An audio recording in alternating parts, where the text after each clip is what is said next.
just a couple little things that have big results if I don't do them. I don't explain it. I can't dash with it. We got everything running, son. This shit bush. How you been, bro? I've been chilling, homie. I just been. It's been a minute, no? Yeah. Wait, when was last time we saw Uncut Gems? Oh yeah, that was the last time. That was the last time we hung out.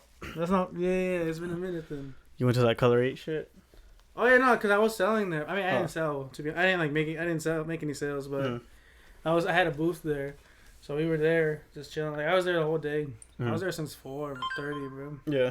4:30 to 11.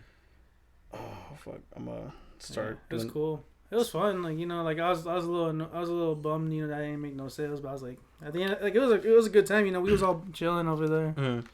Oh, so you want to be playing and talking at the same time, or what do you want to do? Oh, I don't know. It's up to you, bro. Yeah, I was planning like. You do you. I'll just kind of follow your lead. Yeah, I'm gonna ask questions right now. I'm about to send you a link, so if you want to like shout out or send it to anyone. Okay, good. Yeah, I'm gonna put it on my tweet. Yeah. My Twitter. Like, yo, yeah, 'cause that's how I was doing. Like, yo, just quick, put it on your story. Like, hey, we live, we in here, we up in this bitch. We up in this bitch. You feel me? Oh wait, shit. Hey, hold up. How I look?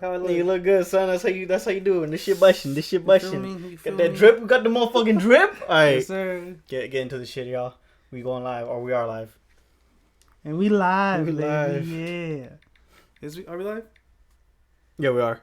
Oh damn, we've been live for 1.5 minutes. But I give it like 5 minutes for like people to join the chat. You sent it on Instagram or what? Yeah. Okay, I was like confused. All right, fellas, listen. All right, it's game time. Not yet, but it's game time. Not yet. I mean, you about to fucking just fuck my shit up. Let me just shout this boy out real quick. It's gonna be good.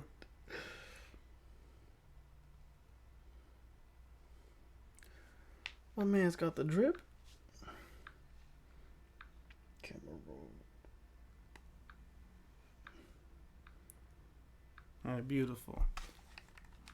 And then hold on. You said we're not gonna do this yet, huh? This? Not yet. No problem. I know you're excited because I talked all that shit on Twitter. I'm chilling, bro. Honestly, I am indifferent. Like I'm like, know what? I took that out when I was playing you that one day. Yeah. And I think we're good now. Now it's just kind of Oh no, I think I sent you. Now it's just kind of friendly, friendly games and stuff. There you go. I sent the wrong link to you, by the way. Oh shit. Yeah, my bad. Hey, you're good. Hold on, let me just. Oh, we playing Chrono Trigger. Yeah, my bad. I was like, I was looking at the other stream. I was like, oh, how did that one look? Hold on. Oops.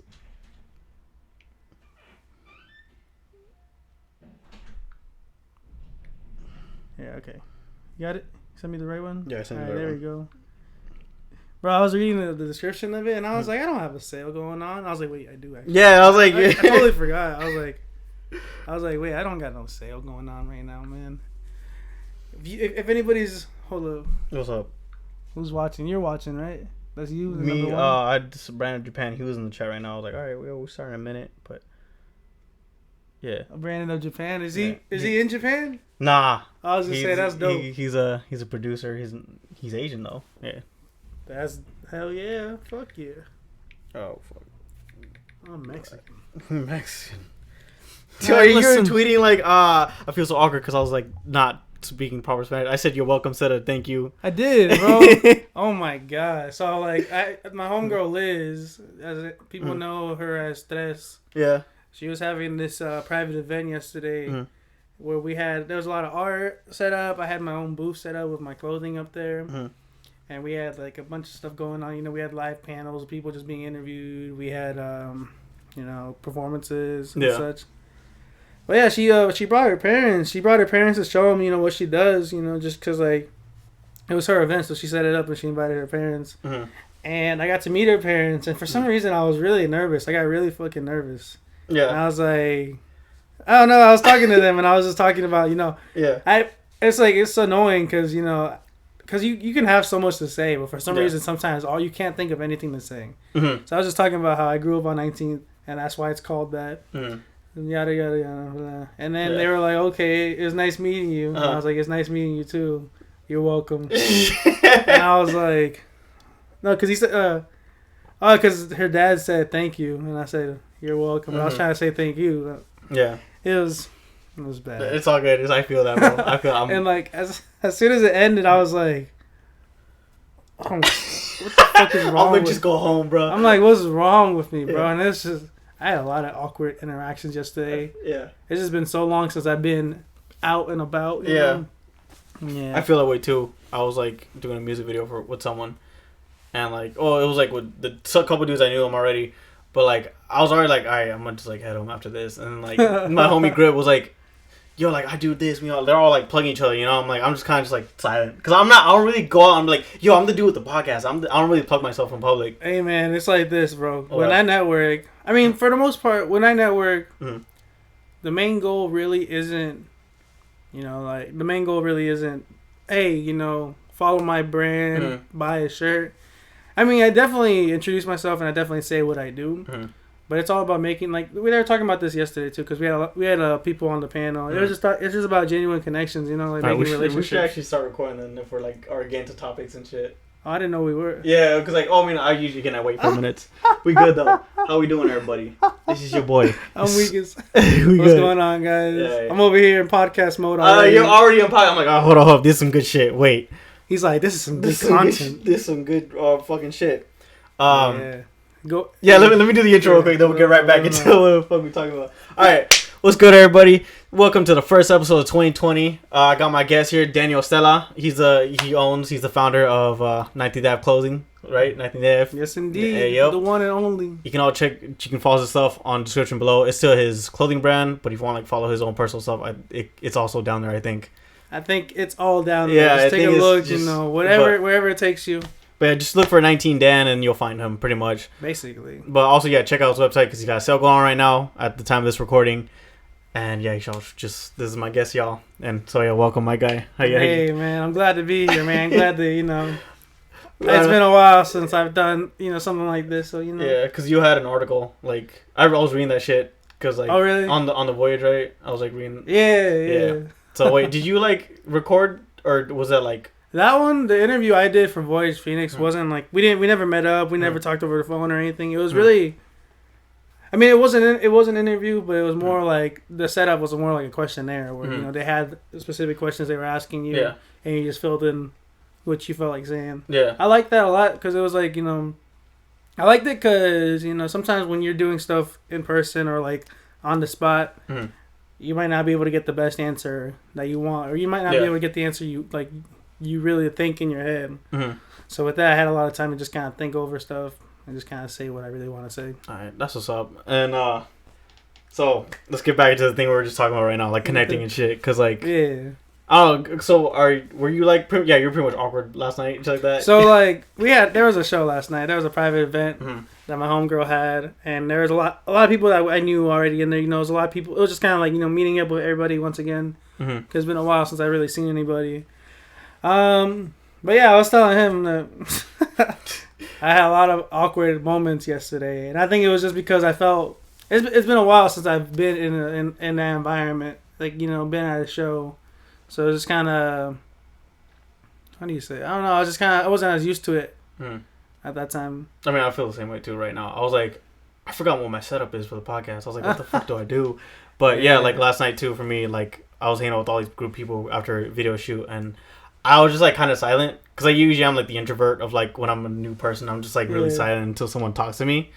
And then my friend Grip was like, "Hey, y'all know Scrappy? He does a fucking podcast, right?" And I'm like, yeah, I do, bro." Like, hi. Yeah, that's how like hi. You know, I'm just like, but I was like, I was like thinking about all day today. I was like, I should just really plug myself more often, but like I don't want to be rude. You know, I don't want to be that guy. I was like, I mean, it's all about. Well, I was telling him it's all about like. I think the main focus I do when I try to talk to people, you know, for the main like the main thing I like to do is get to know people. Yeah. You know, and getting to know people and building relationships is like, in my opinion, I think it's the best way to network. You know. Yeah. Because you don't want to have a lot. I'd rather have 3 genuine connections with people, you know, that get me somewhere than have like, you know, 30 like you know, half-ass or like fake relationships with people, you know, where we just kind of pretend to care about each other, or pretend to care about what we do. So yeah, I was just saying, you know, like first things first, I just like to meet people, you know, get to know them and stuff, and just kind of get to know what they do, and then, you know, that's how they get to know what I do. And it just kind of goes from there. That's what I was telling you. You know, all you want to do is just meet people. Yeah. I wouldn't necessarily go about like, you know, hi, I'm Daniel. I run 19. Yeah. Here's my card. Or yeah. Something, you know, but I just kind of like to get to know them. You know, just make friends. All right. That's all right. I feel, you know, go with that because like, but another thing too is like I kind of do want to keep it a secret just for like some parts of it. Just like, oh, I don't want people to know what I'm doing right now. You know, because like I feel like when you talk about these things that you're doing, they expect like, oh, so do you make money? Do you make all this shit? Do you make crazy things? Like, nah, dude. Like I barely started. Like I barely. Oh. Yeah. I mean. I think in the event of that, I'd just be like, you know, well, it's happening. Getting shit done, you know, like I'm just kind of working at my own pace. Yeah. I don't know, just kind of, I don't necessarily feel comfortable disclosing stuff like that to people I met, like right off the bat. Yeah. But you know, whatever you're fine with. I gotcha. Know? And then speaking of like your whole like keeping connections, I see like a lot of when you advertise your stuff, you have a lot of artists here in Phoenix. It's because like, do you get them on because you're friends, or do you really think like it like helps you out with the whole advertising, like, oh hey, Bungus is wearing this, or Peter. Oh, I see what you mean, like having people model it, like what I see it, like as like.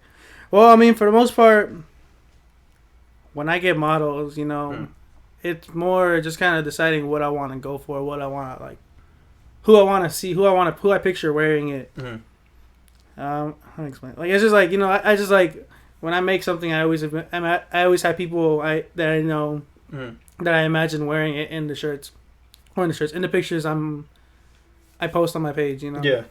So I mean, in a way, it does, you know, obviously help if they do have a following, but I don't really aim for. I don't look at who has like the biggest following. Yeah. And, you know, base it off that. I just kind of base it off of who I can picture wearing this right now. You know. And that one event that we had. That at the park, remember, with OCD visuals the and all cookout? that. Yeah. Mm-hmm. So like how that started first, like. So, to be honestly, that one. Yeah. That was definitely because I was talking with OCD visuals. Matt. I was talking with Matt, and I was just telling him, like, you know, like I'm interested in making a video with you. You know, I want to make a video. This is the basis of the video. You know, I was talking about like telling him, you know, I wanted this to kind of be. Based on how I grew up on 19th Ave, you know, where I would grow up, going to the park each and every day, doing different stuff, and just kind of hanging out with friends there, you know. Cause that's how 19th Ave came to be. Yeah. So we talked about that first, about the video, and then he came up with the idea of having a cookout, you know, because it'd be a good, like overall, it would have been a good event to have, you know, just to, you know, hang out with everybody, and also it would help us, you know, get the video done and you know, help illustrate what I was trying to. Help illustrate, you know, my idea. Yeah. Through a video. I gotcha. So I guess so at the beginning, to start off, it was like the cookout was because I wanted to make a video for the brand. Yeah, and was that your first time doing that too? Yeah, it was first time making like a real video, like collaborating with someone else to make a video and having a lot of people in it. And it was my first time having like an event. Yeah, you know? And you were just doing it because like you had passion for it. You were just like, did it help with like views or anything like that? Did it like help with like your brand? I can't really say if it did. It definitely I think it was more of like a satisfaction thing to me because I really wanted to help. Because I always thought, you know, people might know what the name 19 like the brand, the name of it, but they might not know like the story behind it. Yeah. So I always wanted to be able to present that. And show people what it's about. So I think in the end it wasn't like I don't think I really noticed like a big increase in any like, you know, interaction, but I'm just glad to be able to show people like what the brand's about. I feel that's what's up. And like, so what made you want to create this brand to begin with? It's like on your article you were saying like this shit you started taking it seriously in high school. Yeah. But then like before that you made your own clothes like in 9th grade or something like that. So growing up like through end of middle school, beginning of high school, I was starting to become interested in streetwear, which is like the kind of clothing I go for. It's just stuff you can wear, you know. It's a really good way to express yourself and like just kind of express, just like a lot of different things. You know, you can express like politics in it. You can express like, you know, your opinions and stuff through clothing, and it's like another art form, you know. So I was really interested in that. I was really interested in brands like Black Scale, like Huff, like Mishka growing up, and at first. The 19th Ave thing, or I didn't have like 19th Ave wasn't the name of it. It wasn't like the idea behind the brand at first. It was actually like it was actually supposed to be like a longboard brand. Really? Yeah, because I was skating with my friends at the park every day, so I wanted to make a longboard. and there was this brand. It was like this brand called Swerve. Don't ask me about that. I don't know. It was just a name we thought was cool. So Swerve went from a longboard thing to I wanted to make it a clothing brand. Yeah. But I was a freshman in high school, so like the resources weren't really there. We were just we made like 1 or 2 shirts using like those papers you print, like use a printer with, and you just cut them out and like iron them onto a shirt. Yeah. So they were just like real low quality, real bad looking shirts. So that's kind of how I started doing like clothing. But then like more so through like sophomore year and on. It became clear to me I wanted to make it about 19th Ave. Because we would always just say, we would just say, we would represent where we're from. Like when we're talking about New Valley Park or whatever, like, like we're on 19th Ave. Yeah. You know where we at. We on 19th right now. And yeah, I mean, like I really started working on it after high school. Like I used to just make myself like every now and then I would like just make a random design, print one shirt for myself, like using an online store. Throughout high school, but then after high school, I started looking into getting stuff printed, like, to sell. Yeah, because like you have like all your stuff at your house. Like I've been to your house. You have like the, what's it called? Like the print thing. Oh yeah, so the heat press. I got that. Yeah. I actually got that last year. Yeah. But like beginning, like end of high school, like after high school, I got Vega Print to print everything for me. So that's how I started getting stuff to sell for people. Is through him, and then like just barely last year I was fortunate enough to be able to get my own heat press to start making my own stuff at home. And how long does it make you to like make a collection with just the heat press?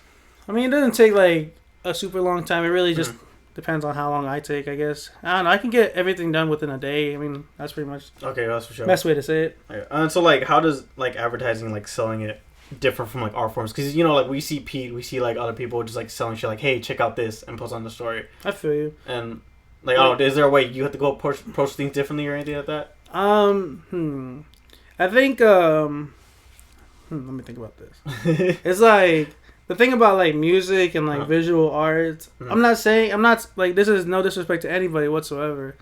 Like, and I'm sure I make my own clothing, so people don't, like people who are trying to get into brands don't know how much it costs, so I wouldn't know how much it costs to make music, or to to paint, or to be like a videographer. So I can't really judge it, looking outside. I gotcha. Looking inside from the outside, or whatever however you say it. So I think with like music and stuff like that and visual art, it's a lot more. You can get a lot more reception with it because, in a way, for the general person, it's free. Yeah. Like I don't have to pay anything to really like listen to your music or to like watch your video or to look at your art, or what I mean. But like with clothing, it's a little different just because it just costs it costs money to I'm selling this stuff, like this is all for sale. So I guess like you were saying, just like what differs like in the way I market it and stuff. I think it's similar marketing. It's just I just feel like it might take a little bit more of time. Like I just need to make it. I don't know. I think it's all similar. Beside that little fact, having to charge for everything I sell. But it's the same thing as having like shows or events. You just gotta make it. Like you just gotta get people interested in it. Gotta make stuff that people want. I gotcha. That's pretty much it, I guess. And what is it like that you think? Well, what is it that like sells pretty much? Like when you make a clothing brand, or whatever. I mean, for the most part, when I make stuff, I like to make stuff for my own. Like what I like to make stuff I would like to wear. I like to make things I would wear every single day. So that's first things first, and then I just kind of want to make sure. I don't know. You can just kind of tell looking at stuff. You're like, okay, this seems like it'll be. People are gonna like how this looks. Yeah. I don't know how to explain it. Like, I feel like simple stuff like this, like people definitely. It's about making it more accessible to the public, I guess. Whereas if I had. Like the 19th Ave, like I had a shirt that had the 19th Ave sign on it, like the 19th Ave street sign, and that didn't do too well. I think that was actually pretty good though. Oh no, like it was definitely definitely a design I liked, and definitely a design I like it. I enjoyed doing, but I think where I went wrong with that is just there's only so many people that know of that live in Arizona, that live in Phoenix, that live off 19th Ave. There's such a small number, whereas this. Like people can look at it and be like, oh, this is cool, they won't know the meaning behind it, but you know it'll be appealing to them, and they would like to wear it, you know. Whereas the 19th Ave sign, they're like, oh, I don't know what that is. Yeah, that's true. So it's just making it more accessible to the public, I guess. I gotcha. And then like, so with it just being like a Phoenix thing, like why do you always have to show much love to Phoenix too? Like, is it because you just like really like being here, or is it? Well, yeah, like I'm Phoenix born and raised, you know, and I grew up here. I grew up like on the same block like my whole life basically. And yeah, I just love Phoenix, you know, like I love everything about it. I think the art scene, especially now, you know, it's definitely like last night we went to a show and it was just like, you know, you look at everybody and you just see all the talent under one roof, you know, and it's just insane to think about it. So I definitely like, you know, veered away a little bit from, you know, pushing Phoenix so hard in my like with my clothing. But it's still, you know, I still show love to Phoenix. I still make sure, you know, to support my locals and, you know, I don't know, explain. Like, it was just kind of going back to your last question. You know, I still, like, it's a fine balance between, you know, showing love to my city, but also, you know, making this accessible to everybody. That's what I was feeling like, too, because I was like, I don't want to interview just Phoenix, because then I feel like I just stay in Phoenix. That's why, like, I kind of changed the description of things, like, hey, we're just covering artists. Not local artists, but, like, any artists in general. So, I feel it. So, like, I don't know if some random, like, you know, artist was here in Phoenix, even from LA, it doesn't have that many, like, maybe, like, 10K subscribers or something like that. I'd be like, yo, want to get on? Like, you, yeah. Definitely. Like my homie Joey Flako, he owns the brand Corner Store. He was telling me once, because I wanted to, I'm not completely sure what I was talking to him about before he said this, but I was talking about something about wanting to be like the biggest brand. I wanted to be something about me being one of the best brands in the state. And he was like, man, you know, that's great. You want to be one of the best brands in the state, but you got to aim for the world, you know? Yeah. Yeah, aim for being one of the best in the country, in the world, you know? Like, I don't know, explain. Like, it's just because I'm starting out so small, you know, sometimes you don't have, like, those kinds of visions, but, you know, you got to kind of get your mind into that, you got to get yourself into that state of mind in order to be able to be successful beyond the city, you know? Yeah. Because once you get out of the city and once you get onto like a nationwide level or like a worldwide level, you're able to use your platform to put on for your city, you know? Like if I end up, like, you know, if I'm able to make like a business out of this and be known across the country, I'll still be putting on for Phoenix. I'll still be showing love to all my city, you know? But now, since I stopped thinking about being just local, I started thinking about being nationwide, it gave me more power and more opportunity to be able to do that. Just like more motivation too. Yeah, that too. Yeah, definitely. Because like, motivation. Yeah, like I just think about it too. I'm like, what if I don't know?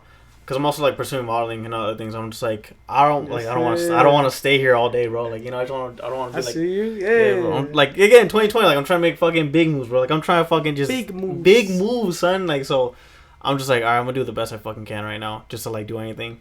That's why like I'm looking into an apartment, just so like I don't have to borrow my family. But, like, hey, because my brother, you know, he's in this room now.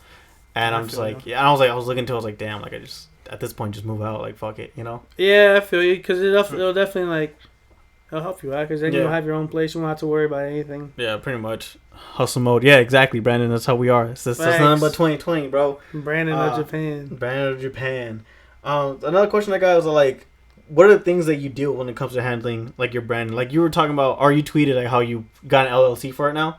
Yeah. Like, how was the process easy for that, or was it like? I mean, yeah, it was pretty simple. Just having to file everything, make sure you get all your information. It was just like a lot of just like basically just putting my personal information, making sure I put the correct business type. You know, because there's a lot of business. You can have like, I mean, just in retail alone, there's like 20 different like options I could have picked from. So it's just like just knowing like what you're looking for, knowing how to get it done. Like I just had to apply for it, but basically, and pay for the application, and then Then like, do you have to deal with anything else like basic copyright issues? Like what if someone took your logo too? It? I mean, you definitely need to get your stuff trademarked. And beside even that, like with the LLC comes, if you want to like have a legit business, you need to have a tax license. Oh shit. You need to have a tax ID number. You need to have a couple different things, and like I just barely. Like a week ago, I just barely got that filed, or barely applied for that too, the sales tax license. So, and then once I get accepted for that, now I need to start charging tax, and every 3 months I need to start reporting all my taxes and paying them through like. So it's just like just knowing where to go, being able to get people to help you get through that, because I can't do everything on my own. You know, I'm not an accountant. I don't do stuff like that. But for now, you're basically doing everything on your own. I have an accountant who Vegaprint he recommended because he does all this stuff with her. Mm-hmm. So she's been helping me out getting everything done. Like thanks to her, like I got my I got the LLC on my own. Yeah. But thanks to her, I got my sales tax ID, my other stuff going, and now I'm gonna get my taxes done through her too. Now, like, how'd you learn? Did you like kind of come across it, or like have you been learning on the way, or did you have to did someone teach you this stuff? Well, like the LLC, like the main reason the LLC even had to get done because it was because of the whole I won't explain it here, but that's because of the whole state local MyG situation with Power 98.3. Where they tried to steal my design, my logos. They tried to steal everything. You remember that? I've heard a lot of shit about 98.3. But yeah, we decided to get the LLC right then and there, because to prevent anything from like that from happening again. Because if it happened again, we take them down. We would get what we did. We would get what's rightfully ours. So basically, it was just about when that happened. It just showed me okay, well I need to protect myself and my brand. So LLC came first, and then I knew with the LLC I had to start pushing forward to get my other business, my other traits of my business going, like my sales tax and stuff like that. Yeah. So I just kind of this last year, because I got that in May. Yeah. But I just barely January I got my sales tax and stuff applied for. So it's just about getting it done and just having the right people to help you. If you have any questions, I guess. I gotcha. That's what's up. So yeah, with all that being said, whenever you see your brand out there in public too, by someone wearing it, I used to wear your I still wear your shit all the time. I still wear it, and I'm I get recognized by some people. I told you I think one of your family members or a friend works at Wells Fargo. He's and he's like, yo, do you know? I'm like, oh, I bought it from the festival.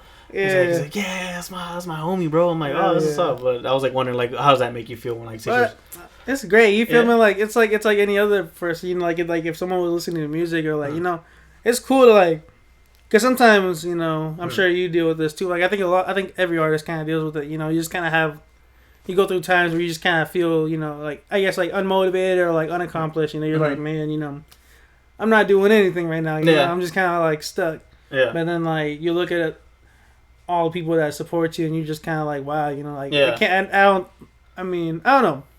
It's just a good feeling. It feels kind of surreal at times, So it's a good it's good motivation, You just want to, because it's nice seeing people genuinely supporting your brand, wanting to wear what you wear. Because because not that, it just feels good too. Definitely, it just feels good. I just want you to make tanks though. I want you to make tanks. Tanks, yeah. I mean, summer's rolling around, so we'll see. Because I just been I want to rep some fucking 19. You want to flex? I want to flex on that bitch. I want to flex, son. You're tired of wearing the tees? Exactly. I'm tired of wearing hoodies all the time, bro. It's please let spring come around soon, bro. I feel you. But yeah, just because I see other people too, and oh, yo, I bought fucking 19. Angel's telling me about it. He was like, bro, I finally got that hoodie. Even though he bought a fucking shirt from Pete, still hasn't got it. Yeah. What? Yeah. So Pete, if you're watching, please get on that. Text Angel. Yes, sir, Mr. Pride Pete. But yeah, I literally picked up Angel from the bus station the other day, and he was I was like, oh shit, where'd you get that? He's like, oh, I bought it online. I'm like, oh yeah, I forgot your shit's online. That's because I'm so used to seeing it in public, at a booth or something, or seeing you at a booth. That's where I get most of my sales. Thankfully, whenever people ask me, or whenever I'm invited onto a show, I'm always grateful because that's where I make most of the money for the clothing. But yeah, that's what's up. And then is that always a hassle too, setting up that shit? Not really, honestly, because it's really just it really just all depends on the venue. Mm-hmm. For the most part, it's just me coming in. I used to have my cousin come with me and help me out, but he's busy. He would get busy, and I wouldn't be able to have anybody with me. Mm-hmm. But I quickly realized it wasn't super difficult to have a booth. All I do is just set up a table, get a clothing rack, put all my stuff on there. Make sure I write all my sizes down, my inventory, and that's pretty much it. I just put I just have everything there with me. Gotcha. And as people come, I just kind of sell it, or just meet people. Yeah. I like shows a lot too because people just come up, if they haven't been able to get a chance to meet you yet, they get to meet you. You get to talk to them. Yeah. So it's cool. Shows are cool because it's just getting to meet people, getting to know people stuff, and it's also definitely a plus to be able to make money off of it. That's pretty good. And then It's like also like at your house. Is like all that shit at your home too, like in the closet. For it's right. It's like all in my living. Like it's all right there where my press is. I got a bunch of. I got so much stuff. Because like I get all my blanks shipped to me, so they all come in a box, and there's just so many boxes in my house. There's just a lot. It's just. I mean, I'm good right now because like luckily I don't have a lot of stuff left over, but. I gotcha. Yeah, like December, like November, December. I was like, oh my god, there's so much stuff. And then when it comes to online stuff, because like right now you just brought my shirt, even though I was expecting that shit to come in the mail. If you want to see this, ooh, look at the back. There you go. But yeah, because I was expecting this shit to come in the mail. Like I didn't expect you to bring this. Oh, so yeah, but like, is this basically at your house too? Like when someone orders online, you get a notification and like, oh, pack this up, send it to them. Yeah, so like I use Big Cartel, so Big Cartel just it like notifies me. I get the notification that I made a sale, and it just has all the information there. So I just like grab whatever, like grab the shirt, the size, print out the label, put it in the shipping bag. Yeah. It's really easy. I gotcha. That part of the job is really easy. Alright, that's what's up then. Alright, well then, yeah, so how does it feel when you're like working this minimum wage job, dealing with the clothing brand, and then like also going to set up, like how are you balancing all that shit too? Luckily it's not like a super big hassle, you know, because it's not like I'm not doing a lot of volume right now. Still considerable amount of volume, you know, still good, like, you know, still good amount of money I'm making.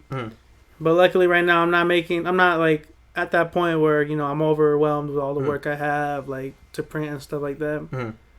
Yeah, I mean, it can get difficult sometimes, you know, especially if I get, like, scheduled on, like, a day I need off or a day, like, I need to be set up at. Yeah.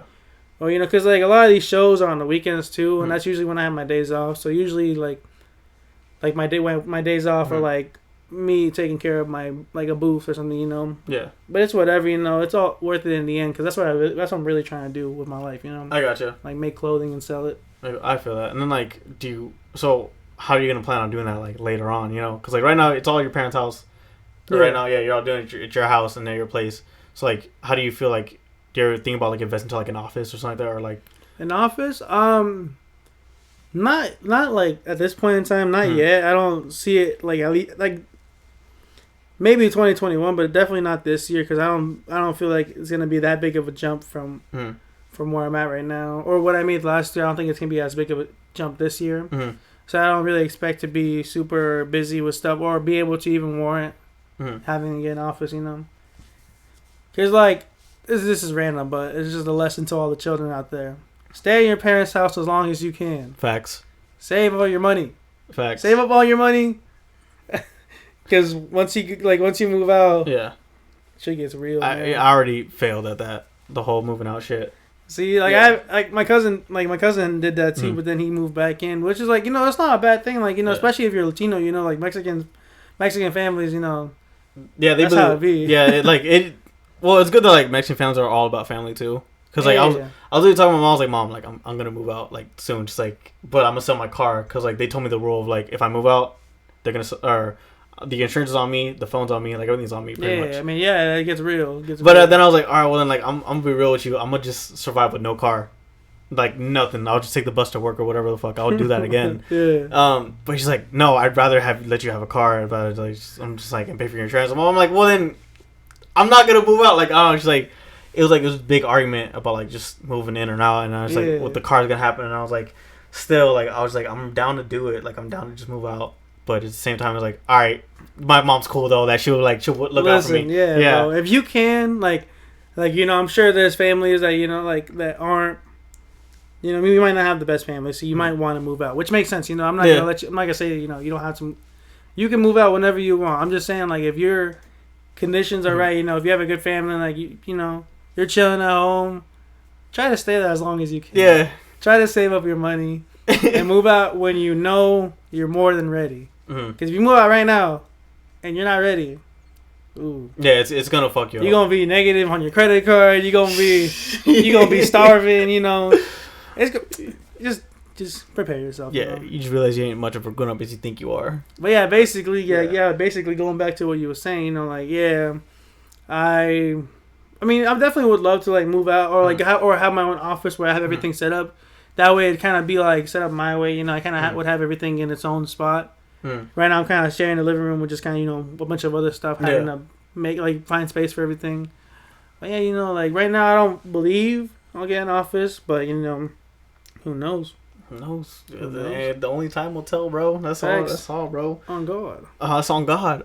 So what inspired you to make your logo too? But I mean, besides like the 19, of course, because you grew up, but like the shape of it, like what made you want to pick that certain design? I always tell the story to people.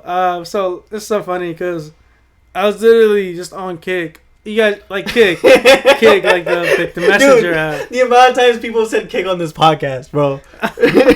But yeah, like so I was on Kick, and they had this little like feature on there where you can like just draw stuff. Like it was like a little drawing thing. So I was just drawing on there, and I had this mirror effect. So whatever you drew on the left, it drew on the right, and it just kind of boom, boom, boom. Yeah. So basically, I just drew like an L shape, and it connected all that, like since it was mirrored, it connected, and it made that shape I have on my 19, like made that shape. And I took out the mirror effect and just wrote a 1 and 9, and that's just how it came to be. Honestly, that's really. I was cool, like, wow, this looks pretty cool. Yeah. So I kept it, and it was a lot like if you look at my logo right now, like it was a lot skinnier back then. Like it wasn't as as thick, I guess, like you know, like the logo. But yeah, like if you whoever's watching this, if you go onto Instagram and you look up at Welcome to the Avenue, you see the original logo. And that's how it looks. Like it's just really skinny, and yeah, that's how it came to be though. And I just decided to stick with it. Yeah, haven't found anything that could contend, you know, taking it off as my main logo. Yeah. Grip has a question for you in the chat. He's a question for Daniel. Do you think there was any moment where you noticed the biggest jump in notoriety? Like where where I would where I noticed you know, wow, people like are starting to know me. I would say. That's a good question. I feel like 2018, like the second half of 2018 was when things really started, you know, kind of going up for me. And because 2018 was, I forget what I said. I used to say like this year, or 2018 was one thing, 2019 was another thing. I think 2018 was, it was like growth. And like 2019 was, you know, business. I don't explain it, but yeah, the end of 2018 was really when I started noticing, you know, people getting to know my brand. Beginning of 2019 was probably the best. Like the first half of 2019 was probably the best time period I've ever had with the brand. Because it was just like, you know, that's when I made the most sales. That's when I you know. I think that's when I hit, 700 followers. Oh, yeah. I don't know. It was just a really, like the Support Your Locals collection and, the Stay Local shirt. Those all did really well, and those all, you know, those kind of blew me up in a way. That's how they felt. That's how it felt, at least. You know, they blew me up. It's because, it was a really good catchphrase, honestly. It was a good catchphrase, and, you used the damn font, too. Was it the damn font? It looks like the damn font. I don't believe so. I just used the font. I was just, because... When I was making that, when I first decided to make that, it was Support Your Friends or Support Your Locals, and I was just kind of shifting through fonts, looking at it and just kind of seeing which one looked better. But yeah, I would say when I first started noticing that was end of 2018, beginning of 2019, that period right there. But yeah, that's pretty good. But the Support Your Locals, that's one of my favorite designs. I don't know what that shirt is. I fucking lost it. Which one? This Support Your Locals. It was a white T-shirt. Oh, with the red. Yeah, the red font. I was like, I'll wear that shit every day too. I'll just be walking around in the office, just like. Hey, this is him. This is a pic. Hey. So, bro. So, ladies. Yeah. Brandon said that's so wild. Looking back when you first started and had no idea where you are just now. That's what what he's saying is crazy too, because this is just speaking from experience, you know, and I just want to give this, I want to give this as advice to other people who may be watching or other artists, you know, whenever you feel unmotivated, whenever you feel you know, you haven't done anything, I don't know, whenever you're just down and you feel like you're down and out and you're not going to come back up, just kind of look at where you're at. Just look at everything you've done in the last day, in the last month or in the last year, you know, just look at where you were a year ago and look at where you're at now, you know. And look and take that and just think about it. Like, where am I gonna be tomorrow or next week or next month or next year? You know, like if I was here in 2019 and I'm here now, you know, where am I gonna be in 2021? You know, just think about it like that. You know, just I think it's always good to just kind of look back and like be like, wow, I'm a beast. Another thing I look at about it too is that like sometimes I'm like, oh, like what if I don't make it? But it's like that's a thought, and everyone's like, what if I don't make it? What if I don't make enough money? What if the thing I'm pursuing right now is gonna bite me in the ass? But I'm just like, all right, fuck it. At least I tried. That's what I'm thinking of too. Cause like, just fucking go all out. That's it. That's how I would tell everyone too. Just like this isn't me. This is what so Bungus was. So like we had two panels that we at the event we had yesterday. We had two panels. One that was artists, and one that was like business people, kind of like. So we had one. So the first panel was this guy named Ryan who owns Guest List, like Guest List, the store in AZ Mills. There was the motivational speaker Calvin Terrell, who like has been in like all the high schools and he always like motivates people. He was like the motivational speaker. I think I've seen him before. I think and then the lady who owns the Onyx, believe her name was Kathy. That was the first panel, and then the second panel was Antoinette Cawley, who was an artist. Like she's a really big artist out here. I can't remember his name exactly right now. I'm sorry, but it was this other singer who was pretty popular too, and Bungus was on there. I saw that on his story. Like he looked pretty fucking fancy and shit like that. Yeah, because it was a semi-formal event, so we were all dressed up. So Bungus was saying like because they were asking a lot of questions similar to this yesterday. They were asking him like like when did you start to realize where was the turning point in your career? And he was saying how there was this time in his life where his mom kicked him out and he was homeless for a couple months, and he had $400 in his account, and he had to think about it. Like, what am I gonna do? Am I gonna use these $400 to survive and to eat and maintain, or am I gonna use it to fund my career, to fund my what I want to do with my life? And he used that $400 to buy a camera, which he used then to record a freestyle video with him and Shrubhead.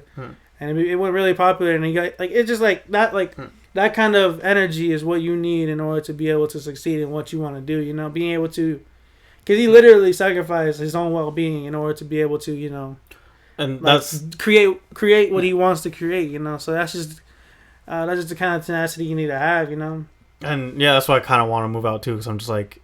Because, what happened to me, too, is that, like, after high school, I was going to move with Angel, but then I got into an accident. And, damn, that's tough. Yep, I got into an accident. I was on my moped. The shit was $2,000. And I was like, fuck. Like, I was literally... Damn, you got hit on a moped? Yeah. That must have hurt. No, I was on the moped. I know, but did you hit somebody? You hit somebody. Yeah, I hit somebody. I was going to say, if you got hit... Yeah, I got a $2,000 ticket. I was going to move with Angel, but, like, literally, like, what sucked, because, like, we had the apartment. He was already moving over there. Yeah. Now he's waiting on me. Oh, I see. And I was like, I called him. I was like, dude, I'm sorry, but I'm not going to make it. Like, you have to be on your own. But, I mean, I was like, I'll pay half the rent, even though I'm not going to live there. I'll still be with my parents, deal with this shit. Then I was like, I need to make money fast. My brothers were working in Texas at the oil rigs. And I was like, well, then fuck. Like, I'll go over there real quick, make a quick check, and then come back. The plan was 1 month. I was there for like 5 months because shit happened. Like, a lot of shit happened with family. Yeah. Plans never go according. Yeah. It's always like that. And then I was like, then I moved back here with my mom. And so it was just me and my mom in the apartment. And I was like, dude, I'm just going to fucking do whatever I want. Like, like, mom, like, like, she's cool and all, again. But, like, there are times where she disagrees with things that I'm doing. But, like, after high school, I realized that, like, the reason why I was trying to move out, too, is because I'm trying to be my own person. How you take this out? I just rip it off. Okay, you're trying to be your own person? Yeah, I'm just trying to be my own person. That's the whole reason why I was trying to move out, too. And, like, I still feel that way to an extent. But, like, at the same time, like, oh, well, then, like, they still respect me for the things I'm doing.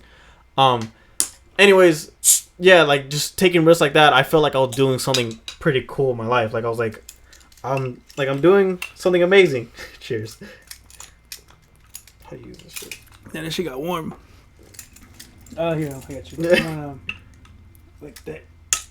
It's real weird. I gotcha. All right, bet. Thank you, bro. We're all in this together. Aha. Aha. Definitely wanting to. That's the kind of energy you need. Where you where no matter what it takes, you want to get you want to get shit done in order to be able to succeed in what you want to do. Yeah. That's what it is. Cause you could, you could virtually just live for your whole life working whatever job you're working, and you can maintain and you can just get by. Yeah. But you won't be happy. You won't be. I don't know. You won't be sad. I wouldn't be satisfied. So you want to just. I'd rather just risk it right now. Especially now because since you're young, because you got so much to fall. You got so much you're able to fall back on. Mm-hmm. Than as to what if you were 30 years old and you already had a family. You can't risk as much when you're older and you have more responsibilities.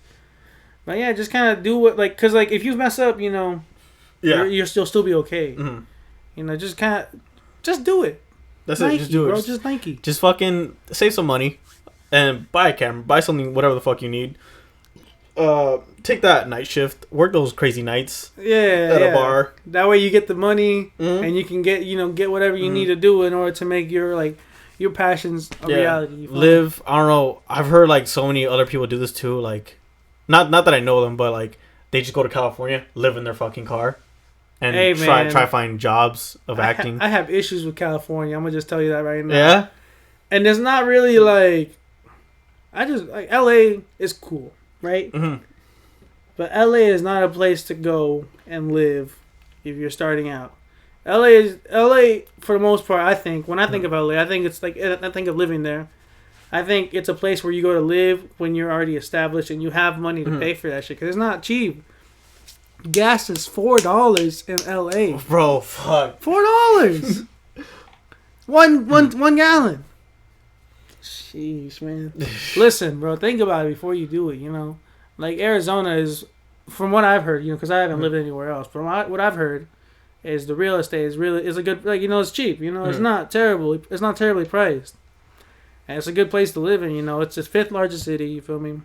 There's so many resources you have out here that you can actually take advantage of. Whereas if you were in LA, you'd be broke as shit. Like you said, living out your car, you won't be able to do anything, bro. What the fuck you gonna do out there, bro? Eat a fucking $6 bagel and go back to sleep in your van? Come on, man. Just be out. Just stay where you're at. Establish yourself there. Make some money, and then if you want, go to LA. But don't go to LA first and foremost to try to go do something. Facts. That's it. Brandon Japan said. That's my issue with LA. Yeah, that's it's fucking expensive. Yeah. Grind in the 20s. And 30s chill for the rest of your life. That's pretty much it. Yeah, grind in your 20s. Definitely, because I mean, I got family too over there that we talked about this too. I can just live in the garage. But I was like, here's the thing. The reason why I want to live on my own again is because I'm gonna just do shit. Sometimes you're not gonna approve it. Because I like to make art too, and I like to just be kind of vulgar because that's just who I am. Yeah.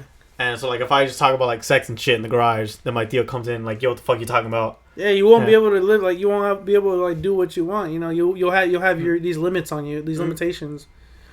But definitely work in your 20s, and then even in your 30s, you can still work. Yeah. Because you still got a lot of life after that, unless whatever happens. But you know Gary Vee, right? Yeah. Yeah, did you listen to the stuff or anything? Not really, but I know of him. Why? Because he talked about too the whole age thing. Fuck the whole age thing. Yeah. But again, don't risk your fucking family. Don't risk a mortgage or something like that. Don't risk any of that. But exactly. But you're not old either. You can still do shit. I don't think 30 is a terrible age as everyone makes it up to be. You still got so much time to live. You feel me? And I don't know, everybody succeeds in their own way, and it takes with their in their own.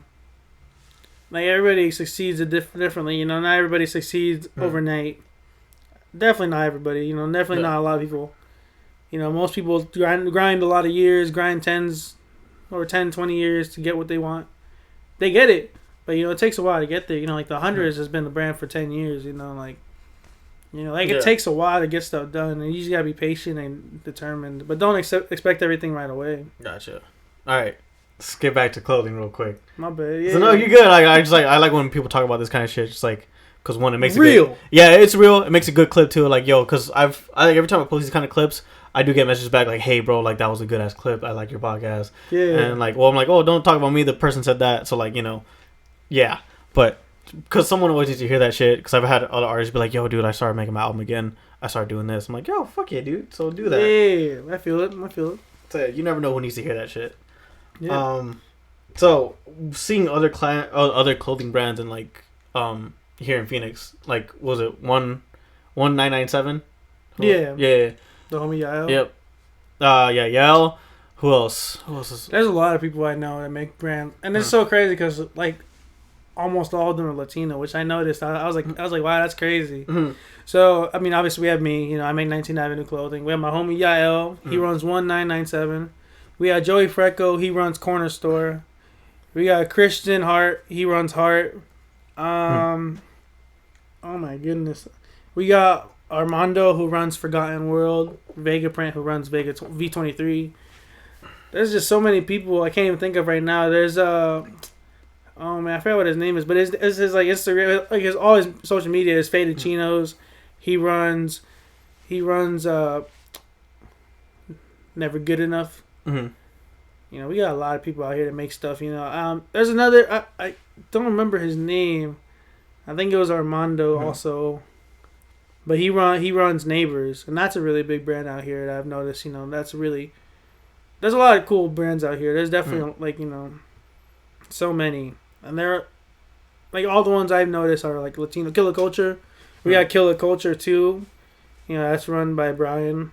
There's just a lot, man. Yeah, there's so many. Then how do you like feel about all these like just here in Phoenix, all the clothing brands here in Phoenix? Like, how do you feel like they're being supported? How do you feel about yourself too, like just being a part of it? I mean, I'm just glad to be part of it. You know, like it's definitely like we're all artists. You know, I like. It's cool because it's just like any other form of art. You know, where like artists, like musicians, or like you know, they see other musicians and they get it. It's just inspiring. You know, it's like it's just cool to be able to see like someone else doing it. You know, you're able to just enjoy it. Yeah. It's cool just seeing everybody like because everybody has their own, you know, form of expression, or their own like way to express stuff onto their clothing. Mm-hmm. So it's really cool to just kind of see all the different ways. You know. Mm-hmm. Because honestly, there's room for everyone, you know. I have no... Like, you don't have beef for anyone. Hell no, definitely not. The only competition I would ever think of is just myself. And that's not even like... That's not even like as a slight to anybody else. That's no disrespect to anybody. It's just, you know, you just got to focus on yourself, you know, and support others in the meantime, you know. Yeah, pretty much. Because, like, it's weird because I see other podcast people, too. I thought, like... I didn't even think there's that many podcast people here in Phoenix, either. Really? And I was like, oh, shit, like, there's people who make shit? What the fuck?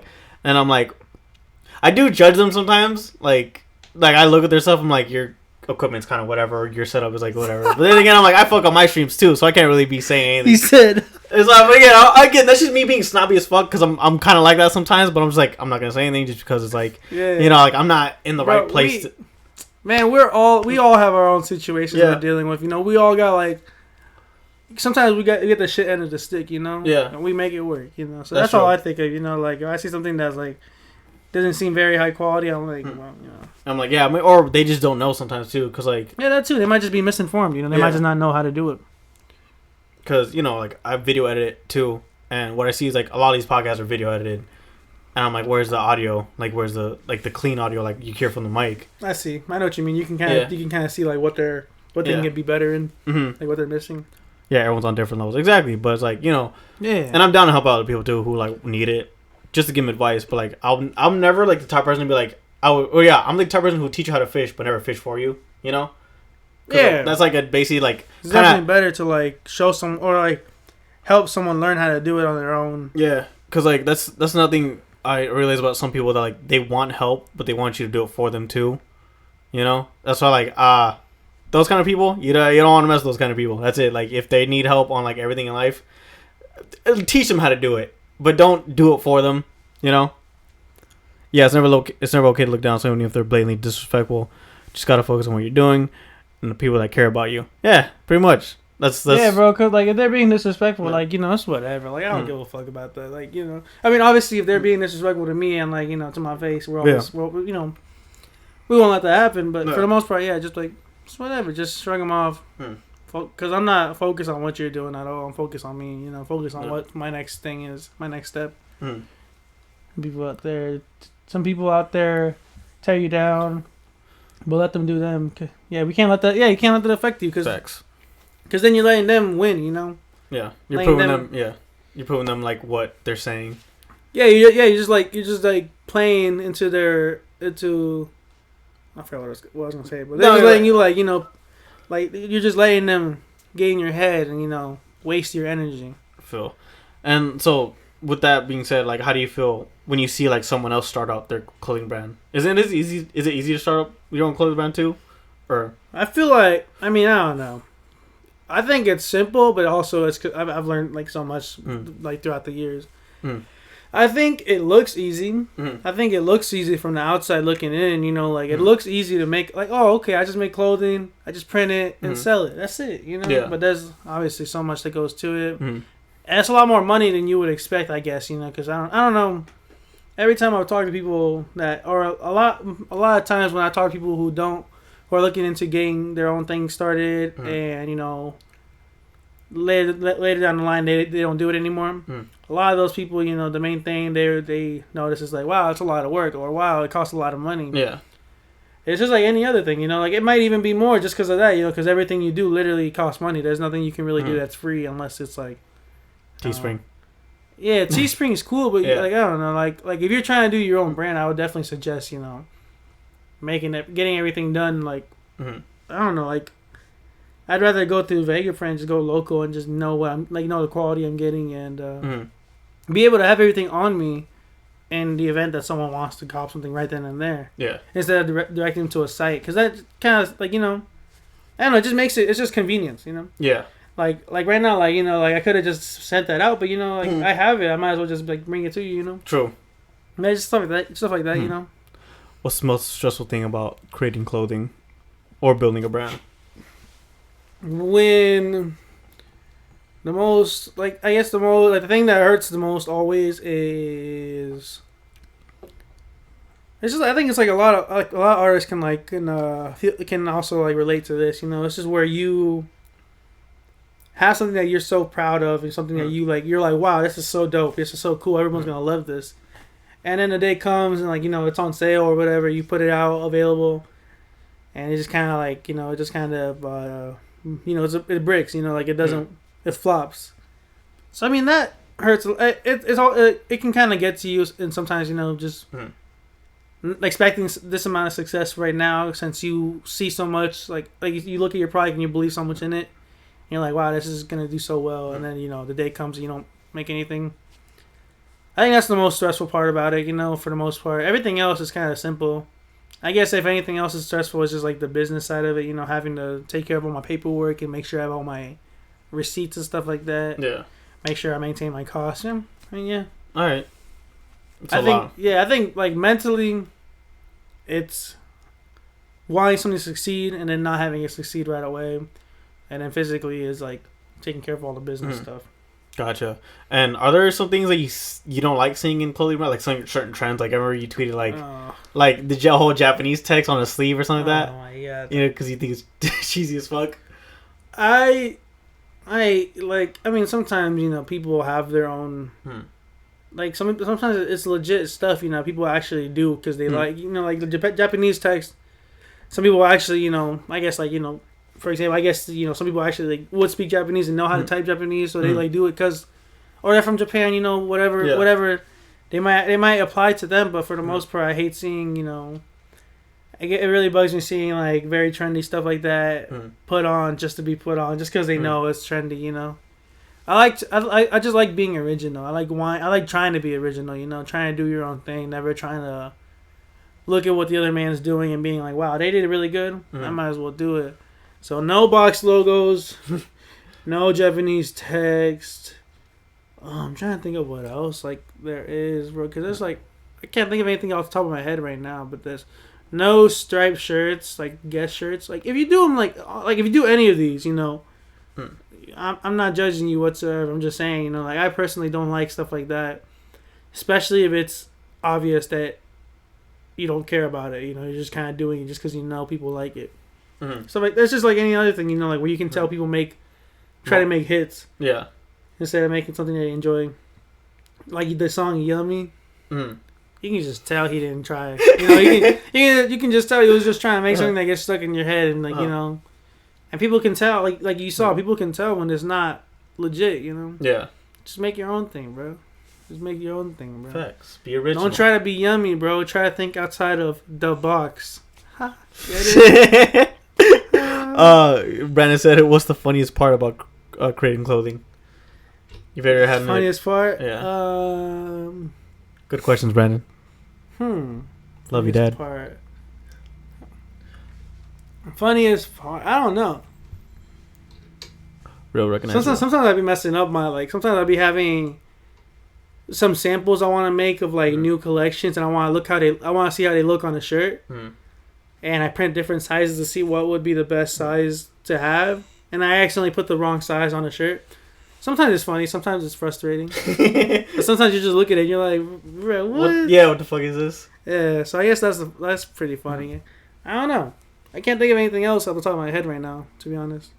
Funnest. Oh, Funnest. I was like funniest. What's the funniest? Oh, yeah, I was like funniest. That was interesting. What's the funnest part? Funnest part. Probably like photo shoots. I like photo shoots a lot. I like making anything that has to do with visuals is dope. Also just meeting people and getting to when people one of my favorite things is too is when I meet someone, they already know who I am, or they know my brand, or they're a fan or whatever, That's always fun. Just anything to do with connecting, I guess. It's really fun. That's pretty good. Turning up at shows. That's usually the best part too. Just people knowing who you are, random DMs yo, bro, you're the thing, you're the guy, whatever the fuck. You make this and it's good. I'm that gives you a confidence boost too at the end of the day. Definitely. Hey, someone fucks with my shit. Yeah, that's good. It's always nice having that I forgot what you call it, but it's just people like what you do, and you're like, wow, that's great. So is the clothing industry pretty hard for you, or is it just hard in general, or is it something, what should people really be worried about when they start entering this kind of business? I think you should have kind of an understanding of what you want to make and what you're gonna go for, specifically what audience you're trying to sell to. Cause that's really important, knowing what audience to shoot for. Cause you can't sell everything to everybody. I don't know how to explain it, but it's just knowing your market, knowing what you're gonna make, and just keeping it.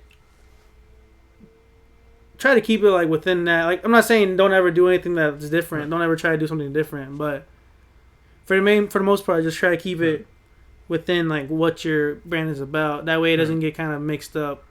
I don't know how to explain it. I guess my thing would be kind of a lot of local events. I would say I had to support your locals collection. So and I put on for Phoenix a lot. So it's me representing my city and my state. So it'd be really weird for me to just kind of start representing California or something. I don't know how to explain. It's just stuff like that. Don't be careful. I guess just kind of keep it concise. Yeah, I'll get to your question in a bit, Brandon. But one more question, actually, there's a little more. We're almost done with the questions. But you're all good. I'm chilling. So, what was your favorite collections? Out of dropping all of them. My favorite collection. I've had a lot that I liked a lot. My favorite collection is probably the reflective hoodies. I just like how they look. I like those had a lot of success too. Or I like the smiley face, the Joy ones, the ones that have the smiley face on the back. I like those a lot. Can't really. I think if I had to really base one off of the most the most memorable one, it probably would be the Stay Local, my G, just because of the backstory behind it and just kind of it had Diamondback colorway too. So it was really that was probably the most AZ shirt I've made so far. The most AZ inspired, AZ influenced shirt. So I guess that would probably be my favorite one of all time. Bet. So where do you see yours? Oh no, actually no. Do you plan on doing more things like the Friday 13th and holiday ones, or Samson even? I really like the Samson one. Oh, the Samson ones were dope. I think those might be a one-time thing, to be honest. Cause I'm sure Bungus is working on some new material. Okay. So I'm sure the Samson tees won't get a restock. Friday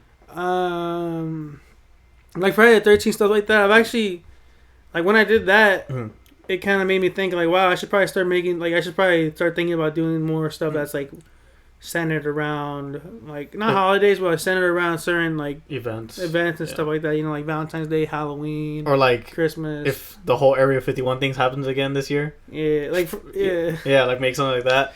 Forgotten, like the Armando from Forgotten World made a shirt with some girl aliens on there. Oh yeah, yeah, it was funny. Yeah, I'm sure he did well on those, but yeah, that's what he did. He did something like that too. Yeah, I don't think I always forget to think about stuff like that.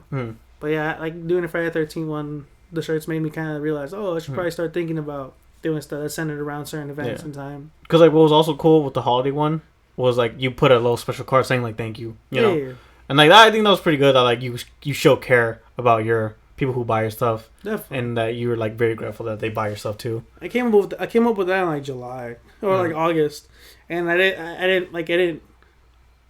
I wanted to do it like in August, but I was like, I'm gonna just wait until like November to actually get, because it was always gonna be for Christmas time, but I just thought about it then and there, and when I think of something, I want to do it like right now. But yeah, so that thing was like half a year in the making before I did it. I'm glad I did it. I wish I did more. But we'll see how we do. We'll see this year. You know, I might just do a lot more this year. Alright, gotcha. Actually, wait, one more. It's fucking. It was like, so my question is like also like Supreme, like big brands like Supreme and all other shit. Yeah, of course you don't fuck with that shit, do you? Supreme is. So I don't hate Supreme, right? I like Supreme for the most part. I've talked about this a lot too to a lot of people. Like, you know, like Supreme isn't like a bad brand itself, but they've become worse with the years in terms of quality. Because as everybody knows, Supreme is a very popular brand that as soon as they drop, they sell out, no matter what it is. So that first that shows, you know, like if I was in a Supreme situation, I guess, like, you know, I can't really speak for Supreme, you know, but I would imagine seeing all the success I get from all my my collections, no matter what they are, they sell out. I'm not gonna be very motivated or very like inclined to make something that's good. Yeah, I'll just slap Supreme on whatever I want, and people are gonna buy it. You know. So that's the first thing. You know, I feel like they started to not care about what they make, and then second, the resale market. I've never really liked the resale market. I'd much rather have someone pay $40 for a hoodie and be able to keep it because they want to keep it because they want to wear it, than to have someone buy that same $40 hoodie, not to wear it, not to keep it, but to sell it for $200. You know, like they don't want. Like I want people to want it. To wear it. I want people to have a genuine connection to it. I want people to have a chance to get what they want, you know. I don't want someone to be wanting a hoodie to wear it and have it. I don't want them to try to buy it and then lose to someone who's trying to sell it, like, you know, 4 times the price. That's just how I feel about it. Like, Supreme's cool, but it's not cool. I gotcha. Yeah. I feel. All right, now on to Brandon's questions. Because he put like a few in there. Where do you see yourself in 10 years, or where would you like to see yourself in 10 years? I feel like I'll definitely be established in 10 years. I hope to have my own warehouse in Phoenix, or even have my own shop in Phoenix. You know, have my own shop where people like a boutique kind of, where people like you know, like Fairfax, like where people have like their the golf store, like the Supreme store. I want to have my own flagship store.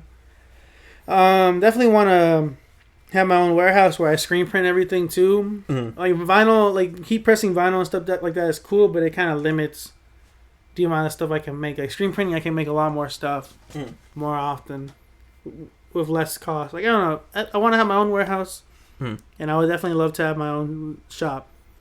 And I just want to have like a lot of events around the city, just different things, you know, whether they're like, you know, helping the youth out or helping the homeless, or just, you know, just having events, you know, like shows, you know, like it wouldn't be the same, but I would love to have something that's like similar to like a Rolling Loud, but for Phoenix, you know, just having a lot of big artists out here as well as a lot of the local artists all mixed together. I feel that would be pretty dope. So who inspires you, or who has inspired you the most when it comes to creating clothes? One of my favorite brands, like my favorite brand back in the day, was Black Scale. If you look at it, like if you look at their brand and my brand, they're 2 totally different brands. But the way I just really enjoyed how they would have, I don't know, I just enjoyed how some of their designs were. And the guy who owns it, Mega, I always thought he was cool because he really doesn't care about what you think. You know, like you can tell him whatever. Like if you try to like, I don't know, if you try to challenge whatever, like his way of life, he's just gonna be like, well, I don't care. Bro. Like, you know, I don't give a fuck about you. Yeah. Yeah, so I like him. I like them. I always like skate brands. You know, I like Mishka a lot. I like Huff. Like Thrasher? Keith Huffnagel was cool. Thrasher. Yeah. It's like Supreme. Okay. All right. Bet. Huff, like Keith Huffnagel. It's so funny because Mega used to work at Huff for Keith Huffnagel before he started making his own brand.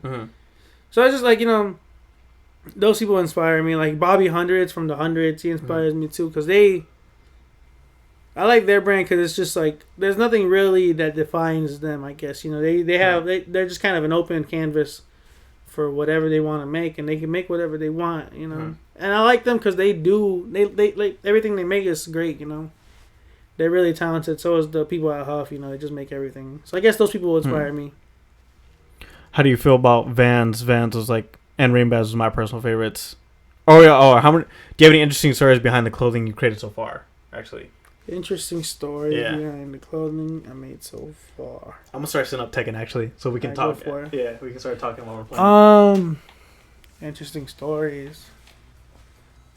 I don't know what you can consider interesting. I guess the most interesting one is like what I was saying, the Stay Local shirt. So in April, my friend Jalopy Bungus was speaking to some people from Power 98.3 on Facebook, and they were just talking. He was challenging. I forgot. I'm not sure exactly how the conversation started, but they were arguing with him, and they were trying to just kind of like, you know, they're just kind of trying to find something that he said, you know, that was wrong. And it just came to the point where this other Power 98.3 employee, Jules, came out and just kind of blew up in the comment section. She just started talking about, you know, how local artists are ungrateful. You know, that Power 98.3 doesn't have to bring them onto the show, but they do in order to help them. Like, they're trying to help them. They're trying to help them come up. Basically, she was just talking down on all the local scenes and saying we shouldn't be allowed to have any opportunities. And she ended it with saying, "Stay local, my G." You know, she was definitely not saying that in a positive way. She was saying it in a derogatory way. You know, so we obviously found offense to that because, you know, like, that seems kind of fucked up. Like, you're a local radio station, but you're saying the local scene does not matter, you know? So it just so happened I already had a collection called Support Your Locals. So when I got home after, because I was watching Endgame that same day that happened, and as soon as it ended, I went on, like, I saw the Facebook conversation, and it really annoyed me. So I made a mock-up of the shirt "Stay Local, my G." And, you know, I got a lot of good reception on it, so I was like, all right, let's just let it rip. So basically, yeah, so I made that, and she saw it, and she was like, wow, you know, like, I want one. And I was like, you know, like, no, hell no, you know, like, this is for friends and family only. And then she went ahead and said, oh, that's okay, I'll just make my own. And we were like, oh, okay, you know, like, weirdo. And so I had my mock-up was already on the internet. You know, people already seen it. They already know what it is. And the day after, she posted her own version of it. It said, "Support locals." And on the back, it says, "Stay local, my G." So it was a very basic rip-off of what I made. So I guess, I mean, they you know, like, Power 98.3 is not anything important out here, in my opinion. You know, like, I don't want to turn this into like a anti-Power 98.3 anti-radio thing, but basically that's the most interesting story I guess I had behind a shirt. You know, like, that's the reason why I made that shirt. And it's just interesting to see what happened after the fact, you know. It's that risk you took, bro. That's another reason why we have, like, the Power to the People festival. You know, that's another reason why, I mean, we, like, a lot of stuff we're doing out here in the city to be able to just kind of succeed on our own without anybody really giving us a helping hand, because we don't need them. You know, they obviously say they don't need us. So why would we need them? You know, we can get everything done on our own. You know, we can just get everything done naturally. And how long has that happened since, like, that incident? That was in April, May. Yeah, I mean, for the most part it was May. But yeah. All right. I mean, we can also, like, pick up control if you want. We can start getting into rounds. All right. He said, "How would you branch out and try to make sunglasses like that?" So branching out, making other things I'm not very familiar with yet. So those kinds of things, I would just kind of have to I'll just have to kind of, like, scout and, like, make sure I know, like, what I'm looking for. and I need to make sure I know where to go for those things. For sunglasses and stuff like that, I just kind of had to, find somebody that can make me sunglasses, or like somebody that can print out sunglasses and get that done for me. That's really the biggest thing for most of these things, just finding the means to get it done. But I have a lot of different resources I can use nowadays for a number of things, and I'm thankful for that. But sunglasses is a good idea. I'm gonna have to look into that.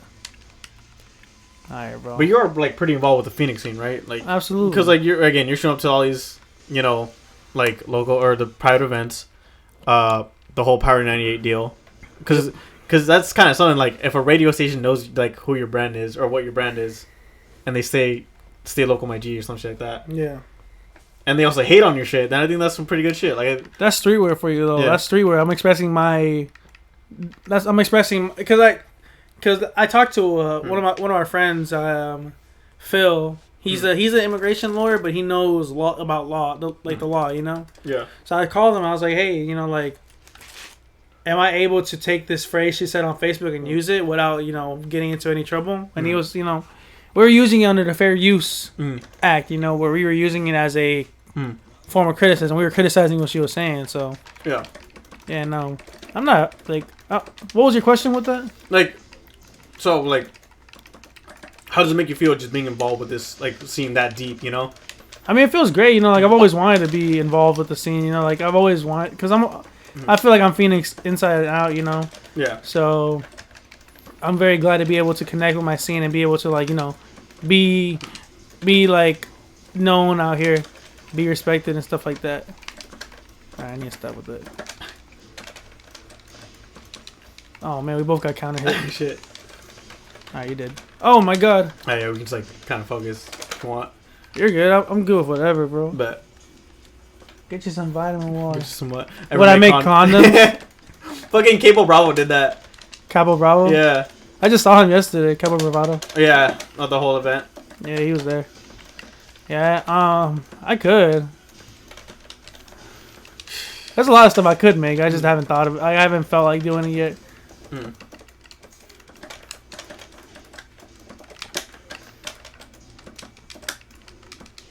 Shit.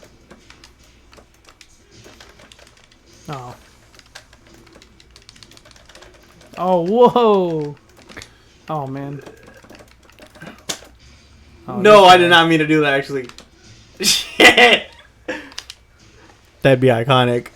It would be. I mean, it'd be cool, but like I was saying, like going back to what I was saying about like keeping things like kind of in the center idea of what I want to make. That wouldn't really be like within my shit, if that makes sense. It'd be very out of the ordinary for me to make condoms, like my brand. I would probably do some shit like that though. Yeah, see, like it's whatever you're like whatever you enjoy making, like. Well, it's because like. The way I feel about like branding myself too is that like I don't want to be kid friendly. I don't want to be Disney because then like I know for a fact that's gonna limit my expression towards things. That's why like you see a lot of YouTubers feel like that way too. Just being like, yo, I don't want to be this Disney shit. I don't want to be this fucking thing. I think it might be a little different for me just because like I make like because I have to sell my stuff. I don't explain it. Like I'm not saying I have to like be friendly or like be like PG for anybody. But I'm just like with artists, like they express themselves like that because they can, I can too, but it's just like it just makes more sense financially to be able to cater to everybody while still expressing what I like. Face masks would be cool too. Face mask. Oh yeah. Oh my god. Oh shit. Oh fuck. Alright, I mean, y'all about to see. This is what I deal with every time I play with him, bro. Just like that. Carry me to the wall, and then just never let me attack. See, look, he might get a perfect.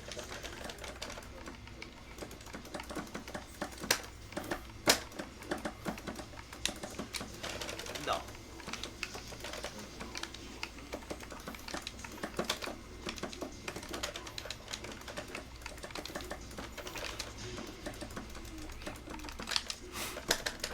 Shit.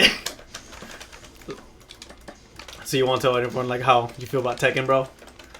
What's up? You want to tell the people who like about Tekken and how How you always just like grew up with it and shit like that? Oh yeah, I love Tekken. Tekken's been like the main game I've been playing all my life.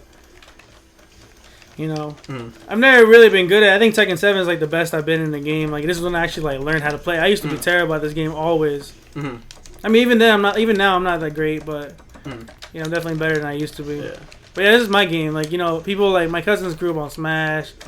Like actually, my cousins grew up on every fighting game. Like, really?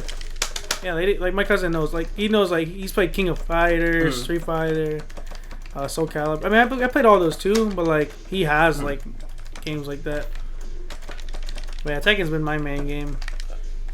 Yeah, because like you were telling me like yo last year, yeah, like that was your first Evo too, right? Yeah, that was my first Evo. Same here. That was my first Evo.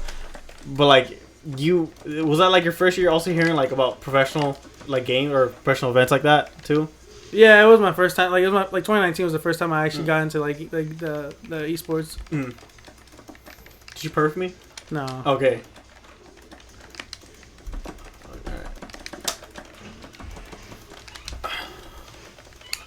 You ever thought about creating a mascot for your brand? That's what Brandon said right now. That's a good. I mean, yeah, but I haven't done anything yet.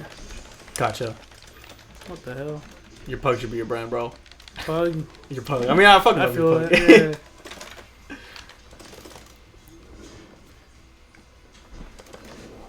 Stage select. We're going on my stage. Even though we'll still lose.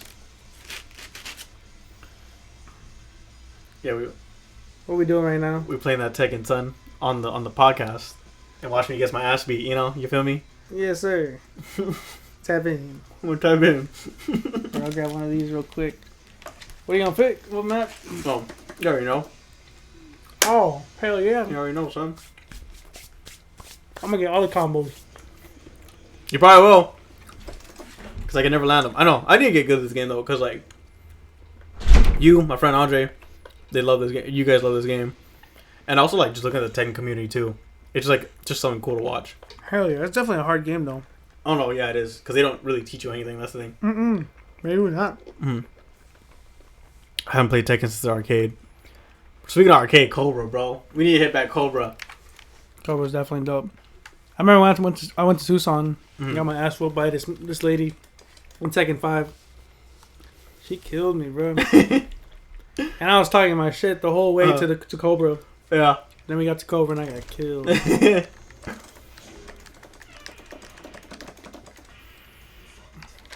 That's the only bar I've went to so far. Really? Yeah. Actually, nah, I take that back. Do you count Chiba Hut as a bar? Nah, I don't know. I've never been to Chiba Hut. What? Dude, I thought we went there. Like, first Friday, remember? When? Like, last month? Oh, no. I wasn't there, remember? Oh, yeah, no, never mind. I forgot where I was. Oh, I think it was just... Oh, yeah, because we were supposed to be at my house, remember? Oh, yeah. Fuck. Shit. Oh. I think that's a Magic 4. What are you going to do with it? Oh, shit.